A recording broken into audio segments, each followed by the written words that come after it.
Segurança Pública, informações ao vivo para você. A polícia tenta esclarecer o que aconteceu na madrugada de segunda-feira, quando um universitário foi baleado por um PM reformado no bairro da Penha. Ele e um mototaxista foram acusados de roubar um celular. Rodrigo Viga vai trazer mais informações a respeito desse caso para a gente. Nós trouxemos uma reportagem sua sobre o assunto, um caso assustador, absurdo, Viga.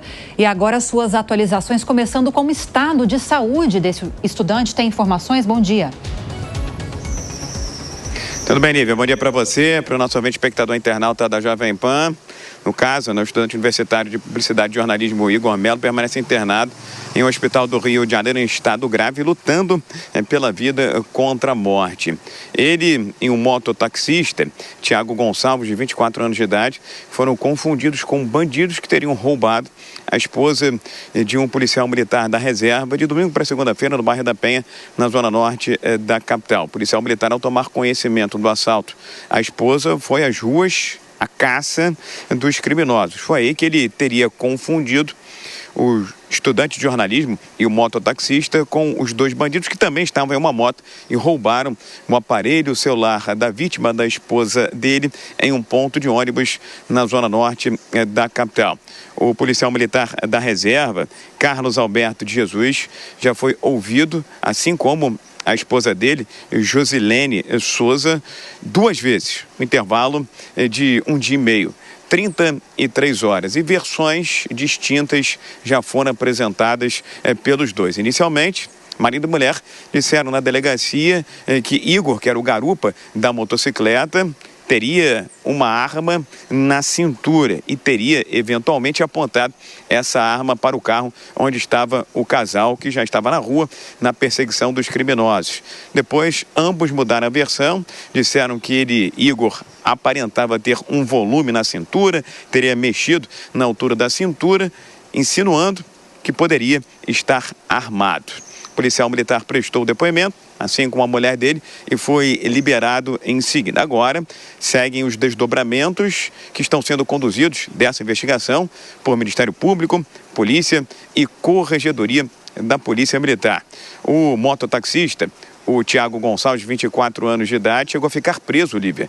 Foi levado para uma espécie de porta de entrada, do sistema carcerário do Rio de Janeiro. Estava custodiado, mas foi liberado e falou sobre os momentos difíceis que enfrentou com o Igor, estudante de jornalismo e publicidade, na madrugada de domingo para segunda-feira, no bairro da Penha, na zona norte da capital. Vamos ouvi-lo aqui na Jovem Pan.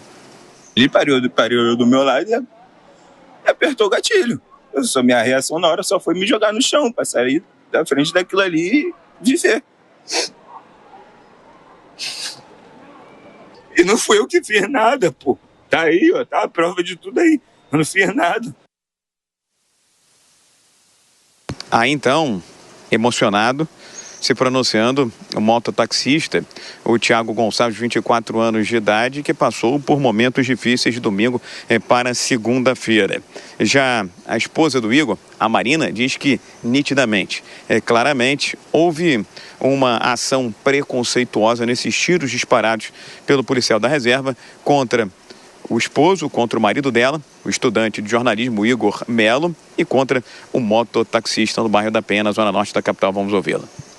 A bala, o projétil, ele acerta principalmente o corpo preto, Racismo estrutural escancarado que o Igor teve que pagar com o sangue dele. A Jaqueline, mãe do Tiago, o mototaxista, que foi alvo desses disparos feitos no último final de semana por um policial militar da reserva, estava emocionada ao receber o filho de volta aos seus braços. Foi como se eu tivesse pegando ele a primeira vez nos meus braços. É exatamente essa sensação, de ser a primeira vez de estar pegando ele nos meus braços. O pai do Igor Melo, estudante de jornalismo e publicidade, que está internado em estado grave em um hospital da zona norte do Rio de Janeiro, estava revoltado com o que aconteceu de domingo para segunda-feira. Está cobrando justiça e a punição ao policial militar da reserva, Carlos Alberto. Vamos ouvi-lo. Ele tem que pagar também pelo que ele fez.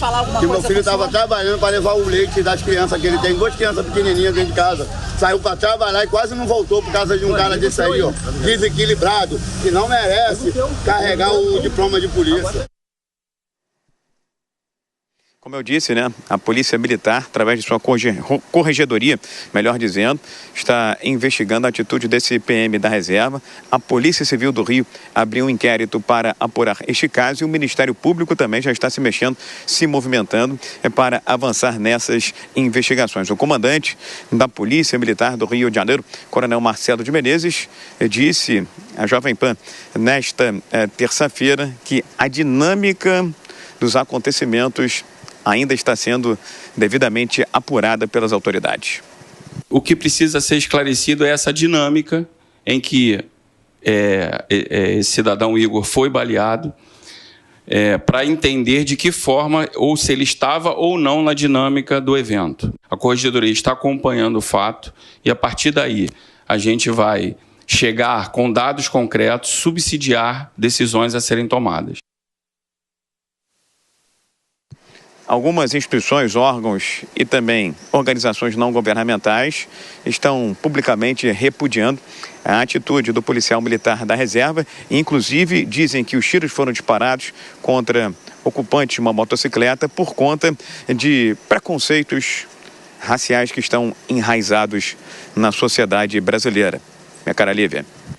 Muito obrigada pelas atualizações, Rodrigo Viga, que volta daqui a pouco com mais notícias lá do Rio de Janeiro. Vamos falar um pouquinho mais sobre esse caso absurdo com a Deise Ciocari e Cristiano Beraldo. Deise, eu não sei o que assusta mais num caso como esse. Esse ímpeto de se fazer justiça com as próprias mãos, o policial reformado recebeu a informação de que a esposa tinha sido roubada, roubaram o celular e já saiu às ruas para fazer justiça com as próprias mãos? Ou se assusta mais o fato de que, nesse ímpeto de fazer justiça, ele viu 2 pessoas numa motocicleta, achou que se tratavam de criminosos e já saía atirando? Ou se essa questão do racismo estrutural realmente deve ser muito levada em consideração também na discussão, porque é quase sempre o mesmo padrão nesses casos em que as vítimas são confundidas com bandidos, né? Geralmente são pretos e pobres que seguem como vítimas de casos como esse e são confundidos. Lívia, é muito bom esse ponto que você tocou. Os estudos indicam que a atuação policial no Brasil, particularmente no Rio de Janeiro, ela é frequentemente caracterizada por uma cultura organizacional que normaliza o uso excessivo da força. Tá? Não sou eu que estou falando isso, são os estudos que indicam. E essa prática, ela é reforçada por uma percepção institucional que associa pobreza e negritude à criminalidade, justificando essas abordagens violentas como medidas preventivas, que é exatamente o que você estava falando. Então, essa lógica operacional, ela contribui para a perpetuação de ações letais em comunidades vulneráveis. Esse caso que a gente viu agora exemplifica uma problemática sistêmica da violência policial que está enraizada nas práticas discriminatórias e nas narrativas institucionalizadas que acabam perpetuando essa desigualdade racial e a justiça social no Brasil. A questão da segurança pública já é um dos maiores problemas do Brasil, mas a questão da discriminação também. Esses 2 pontos, eles precisam ser olhados com mais atenção. E só para a gente falar em cima de dados, Lívia, os dados do Atlas da Violência de 2019, eles indicam que 75% das vítimas de homicídios no país são negras. Isso evidencia uma desigualdade racial alarmante que precisa ser olhada de perto. Some-se a isso, essa normalização e essa caracterização da violência policial e do uso excessivo da força, a gente tem um combo aí que não vai dar muito certo, não. Pois é, Deise, mas a gente precisa considerar que o problema não pode ser esse evento, esse problema que a gente está tratando, não pode ser reduzido a uma questão do racismo estrutural, até porque o autor dos disparos, o ex-PM, é preto.